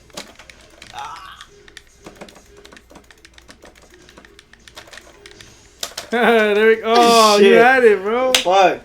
All you had to do was just... I would have just done Rage Art right then and there. Y'all be on Xbox? Yeah, we're on Xbox. Fuck the whole console war thing. I still be playing that. I don't care about the whole console thing. Yeah, it's all about PC anyways. I be playing Rainbow Six and Call of Duty. I played Rainbow Six for a minute.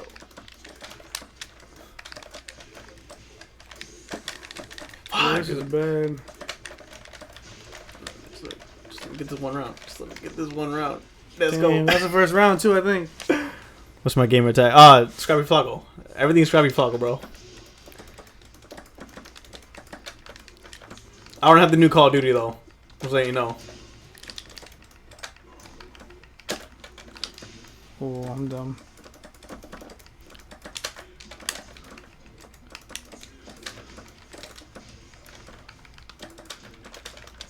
Alright.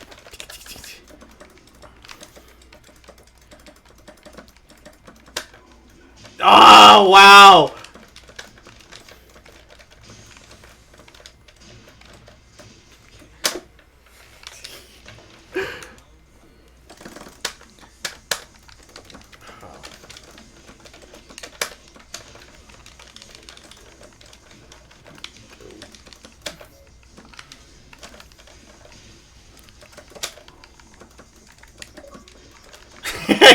Yeah, didn't me. Fucking Reddit. I gotta say, it's been the whole, probably the most gems of yours. Hey, I appreciate that, bro. I gotta say, because I've been listening to the whole interview, time of this interview. This has the most, bro. I appreciate that. Appreciate that, son. But so all thanks to Daniel, because he was spitting some straight facts, bro. I always like when a guest spit some facts. I always like when a guest brings something pretty, like, you know, eye-opening about anything, whether it be the brand or how just living life, bro. Because, you know, this shit ain't easy. Nah. This life shit crazy. This life shit really do be crazy, bro. I mean, I didn't expect to be interviewing this man. I didn't expect to be doing this podcast. I didn't expect to be getting into tech. And this life shit crazy. What this man said. Look at this dude. Oh, yeah, I told, like, earlier, I don't know if you heard, Grip, but, like, oh, yeah, I'm pretty sure you were. Like, how I was like, you fucking were just like, Scrappy's too humble to do this shit. Because we were talking about, like, networking. And I was like, yeah, like, I'm basically, like, an introvert when it comes to these kind of events. Like, even though I'm pretty out.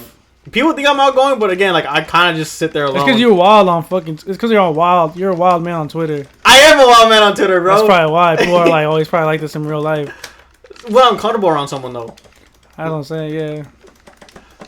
Like, when we got drunk at Cobra, fucking. Oh my god, he hit me with his 10-hit combo, bro. We got drunk at Cobra, like, that was just a fun ass night. I was going out. Oh. I was dancing with some chicks. It was nice. I got some instas. Yes, he did. It's better to be that way. To be, yeah. I mean, because I know how it is. Like, I always see people, like, being like, yo, I'm the fucking shit. Like, you know, like, I hate those kind of people, too. That's why, like, I kind of diss people who, like, or I kind of make fun of people who, like, oh, go on tracks and be like, yo, I'm gonna kill mumble rappers. I'm gonna do this. I'm the best in this. And I'm like, are you really, though? Like, I don't see you making money. Like, I'm not saying I'm the best podcaster, but I think I'm pretty good, at least. And I think, I don't know, if people, like, tell me, hey, your shit's good and it's entertaining, then I'll be like, alright, well, then I'll take that, you know? A lot of people be annoying. I ain't breaking no throws. Fuck. Oh, shit. A lot of people are annoying and got us constantly shove what they do in their face. Yeah, and then, like, but that's the thing, like, that's what, like, kind of. I have done this. You should have saved it for later. Damn it! Yeah, what they shove in their face. Nah, but yeah, like, that's what turns me off, too. I'm just like, yo, dude, like, shut up. Like, sometimes I don't want to hear about everyone's music. Sometimes I don't like a DM in my. I was talking to a dude earlier, like yesterday actually, like, because he dropped he was in my DMs like, hey bro, I was wondering like how's your day going? How's you been? I'm like, oh, yeah, pretty good. He's starting a conversation with me. He's like, hey bro, well, like I was wondering, can you check out my music? I was like, actually yeah, like if you do it like that, I will. Like you start a conversation with me and just be like, hey bro, how you been? How you doing? And just want to do that, other than just dropping a fucking screenshot of your Spotify. Then you'll get viewers like that, you know? I told him that. I was like, yeah, check out your music. His music's actually pretty good, though. So, yeah. If anyone's watching about that, please don't do that. Don't just drop your shit in a fucking... in a screenshot like that. Be like, hey, how you doing? How's your day going, bro? But, yeah. Grip, I don't know how you do it, though, when it comes to these things in public. With what? Just like networking. Networking's hard. It is. I mean, it's hard if you're like an introvert almost. That's what's the worst thing about being an artist, bro. Because most of the artists introverts. Are introverts. Yeah, dude. You know, every time we go to these like fucking kickbacks, what's everyone doing? They're all like on their phones or with their boyfriend or girlfriend, or like me and you, we're playing Tekken or Smash or something. We all have our own little groups. It's whatever, man. We enjoy ourselves, you know. Yeah, but we enjoy the vibes.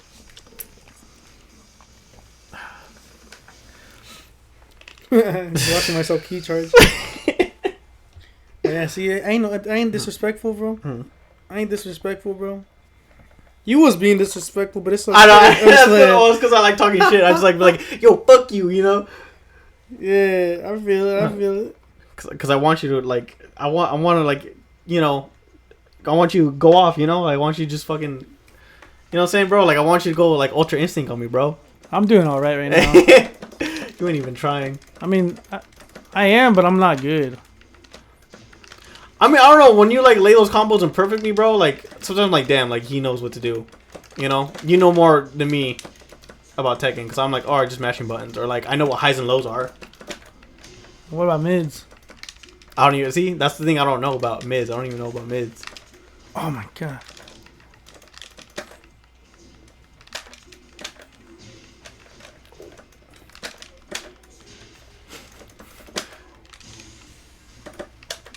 Oh.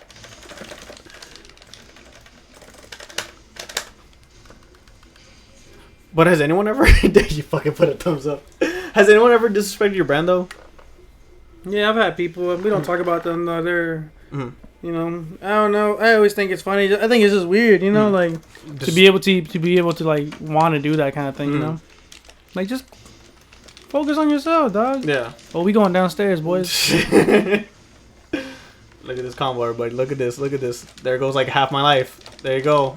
And I'm about to lose this round. Am I really gonna get perfect, bro? Oh my god. Clip that. Clip that. I'm gonna clip it right now. Hold up. I'm so used to Rocket League, so that's why I always do that. Okay. There you go. I do 30 seconds because that's the perfect amount of time. I mean, you're about to just fucking... Alright, go for it.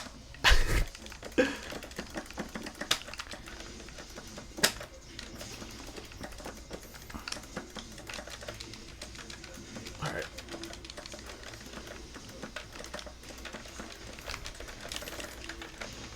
Oh, you're so lucky. What are you, like, how your friends and family feel about you doing this stuff, too? They're cool. They're chilling. Yeah. Oh, no. Oh, wow!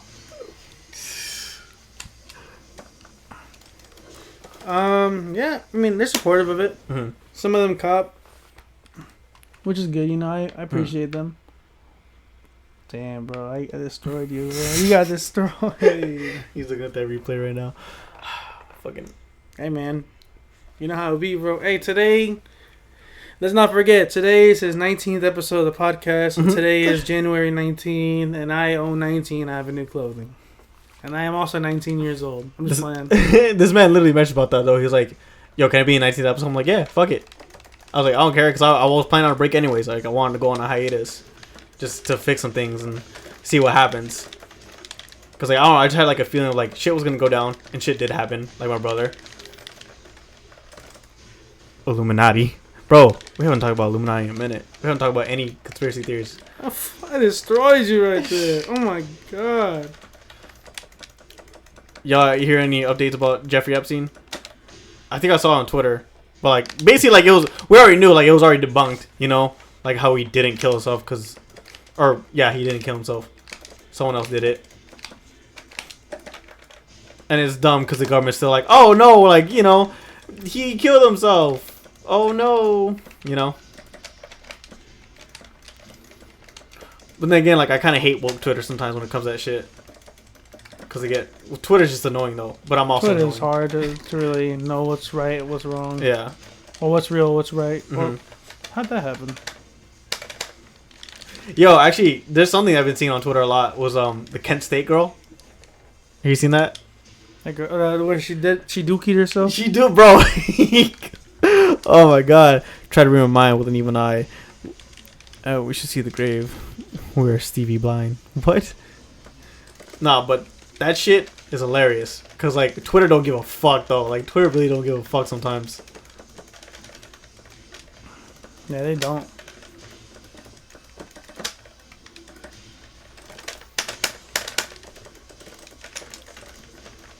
Oh my god! Oh my god! He almost died, bro. Zoink! Oh, there we go, baby. Bro, what do you think was gonna happen? Oh no! Yeah. Dang. Clip that. Clip that. Try to read my mind with an evil eye. We should see the signs. Will be Stevie blind. Hey, don't be mean to Stevie, bro. Don't be mean. What does Steve ever do to you? Oh no. Oh no. Ugh. Oh, I definitely broke that, bro. Come on, don't be like that. Let me go. Oh no. That's a Steve's lyric. Y'all listen to Mac's new album? I haven't listened to it yet, actually. I've only listened to Good News. Jesus. Oh my god. You just gotta press this one. No, that one? In order to like try to break it. Okay. Steez? Like capital Steez? Go to character select. I want to pick Leroy. Alright. Oh, you want to pick Leroy? Might as well. Yeah. Still a couple more matches, then wrap it up. Pretty much. Oh, we got 5 viewers. How's it going there, buddy? What's up, guys? How's life going for you? Let me know how your life is, man. Now, which one should I pick? The pink kimono or the silver suit? Silver suit. That's the drip, bro. Silver surfer. That's the drip. Silver surfer in the flesh. Damn, bro. I forgot his things. But I'm going to definitely whoop your ass. Y'all want to see a dead body? You want to see that? I'm about to see my bullshit Negan right now. Man, Negan is a BS character, bro. He is. It's so fucking cool that he's in this game, though. Negan? Yeah, definitely, bro. It's such a random character to have. What does it say? I'm anxious, but it's cool. What you anxious for, Brandon? What's got you all anxious? How you feeling, son? How's everyone in the chat feeling? Grip, how you feeling, bro? Y'all should follow Grip, though. Cushion America Records. He does live streams, too. Every Friday, he reviews music. And, yeah, he does... He reached 2K right now. He did a Fire Hot Spicy Chip Challenge. I'm waiting on that video because it's going to be funny to watch. Because last time, Fob threw up. And they were all dying. And it was just funny to watch. All girls do is complain. He hot chip and lie.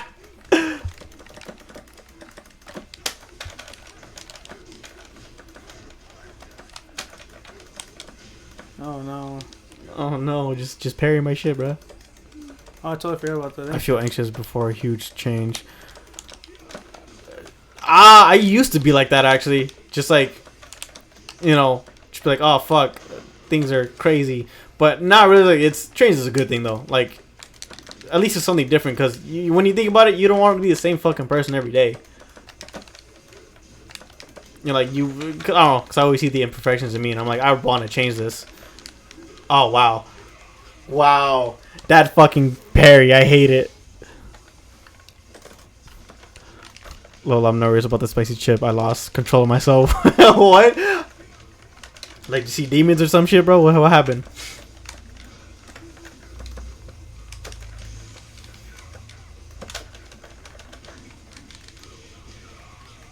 You see the bullshit character, guys? You see this bullshit character?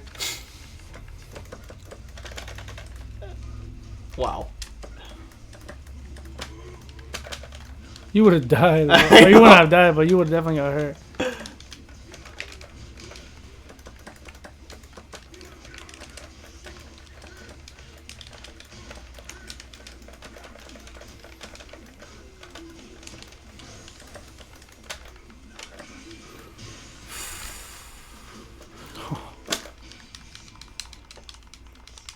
Let's go.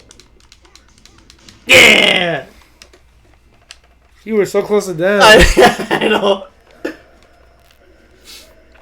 I'm just like...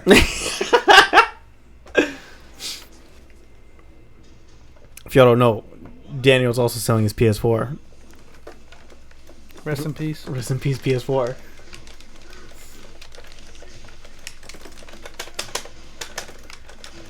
Oh shit. Oh shit. Okay, that's cool. That's real cool.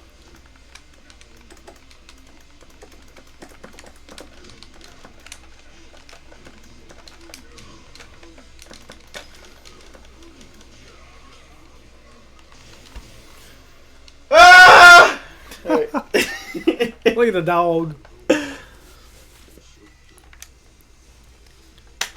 One more. And then we gotta wrap it up. Oh, yeah? Yeah. But yeah, this has been the 20th or 19th episode. The first episode of 2020. Let's end it with the perfect. Let's end it. Oh, he's going for a perfect, everybody. Let's see about that.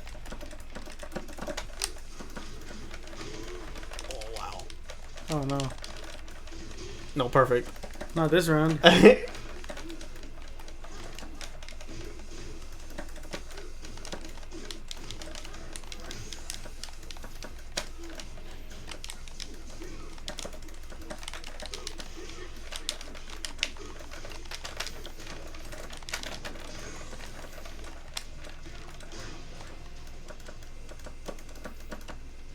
Oh! Say you're literally gonna die.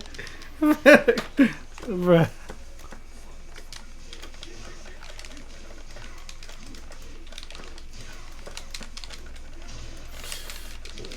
Oh my god. Oh my god. Oh my god. Oh! Wow.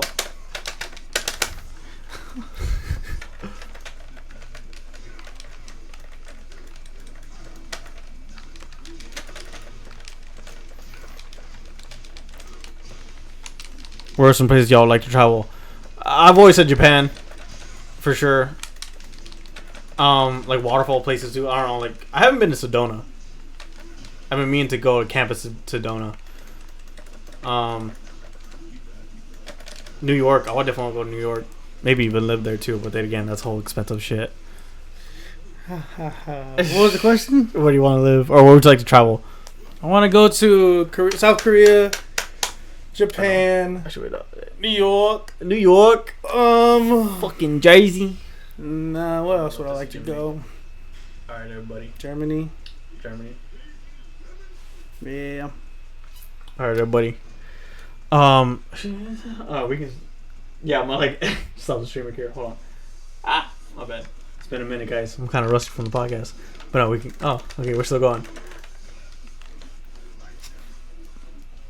Crazy. It's crazy. It's like shit crazy. Alright, hold up.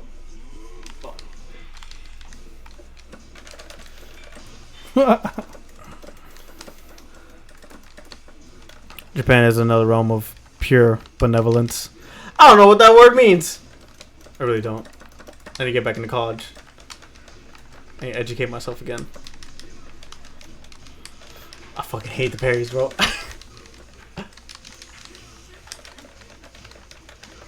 Kindness. I mean, Japan. Yeah, it has its issues.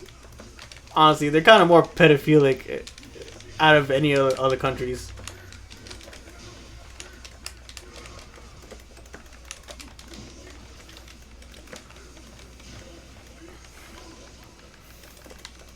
Compassion.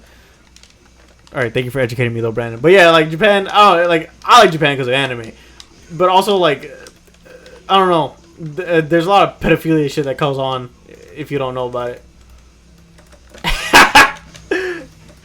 Hold on, fucking shook it. Oh shit! Wow, that's cool. The age of consent is like 12 or 13. Yeah, see, that's not cool. That's not cool. That's just not cool. But the drinking age is like 20, and that's kind of dumb.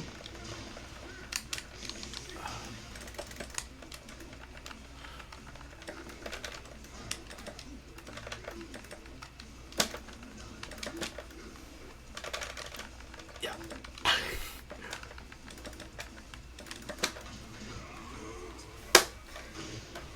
There you go. He ended on a perfect there, buddy. Alright. What the fuck? Woo! There you go.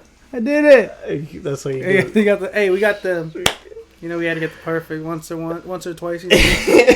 I wish I would have got a triple perfect in one game, but you can only wish. You feel me? Yep. Yeah. That's how it is, everybody. Listen, bro. Hey, man. I ain't trying to end this on a bad note, but he did not win one game. All right. Let's let the record show. I usually do, but He didn't bait those today. He didn't bait those. he proved me wrong. He's gonna go home, clip this on Twitter, expose me. You know, you already know how it is. Get exposed, Get son. exposed. All right, Yes, sir. two more topics, or just two more questions, pretty much. So 2020, how you feeling about it? Like, how you? I feel good, man. I've got a lot of my stuff all set to go in terms of like paperwork and stuff like that. So now it's just kind of creating, wanting to one up myself from last year. I don't know. Just kind of have fun with it, you know, enjoy my year. All right. And what about how do you feel about 2019? How did you feel about like last year? And then what do you think you can improve on?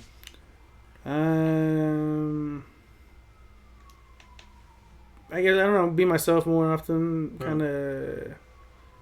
I don't know, just kind of like stick to my beliefs. Stick with what I care for. Don't try to really switch up for nobody.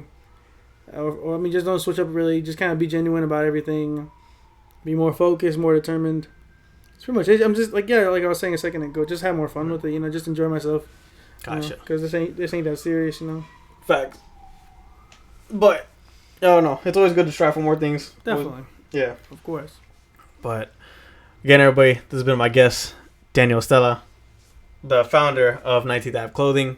You should go check out his brand, 19th Ave. Yeah, 19thavenue.com. Yeah, 19thavenue.com. Yep, link in the description below. Follow him on all the social medias, Twitter, Instagram. I put the Facebook page too. And I think that's it. Support your locals, everybody. Yes, sir. Also, if you want to help with the podcast, go to anchor.fm/Scrappy-Flako. You can subscribe for like at least $1. Help out with that. Listen, bro, $1. $1. That's it. That's all you gotta do. 4 quarters, 10 dimes, 100 pennies. It ain't all that. Listen, a hot and spicy. All right. That's a hot and spicy. All right, bro. That's like just $1, bro. Ball out real quick. Support the mans. But not support me, support him actually, because he's got a sale going on. As you can see, the shirt, it gives you some drip. I'm just letting you know. Listen, man. This shit's actually good though. The very least you can do is take a look at my website and let me know what you think. Let me know what you think of the clothing. And yeah, that's it. Or if you don't like it, or if you do like it, and you don't got any money, or you don't want to cop or anything right now, and I get it. We don't always have money laying around. Share it with a friend. Just spread the good word. Let everybody know the brand. That's all I can ask for. But anyways, I hope you guys have a damn good one. Thank you, Daniel, for being on here, bro. Yes, sir. Yeah. Ha we out, son. All right, peace out, everybody. Yeet. You're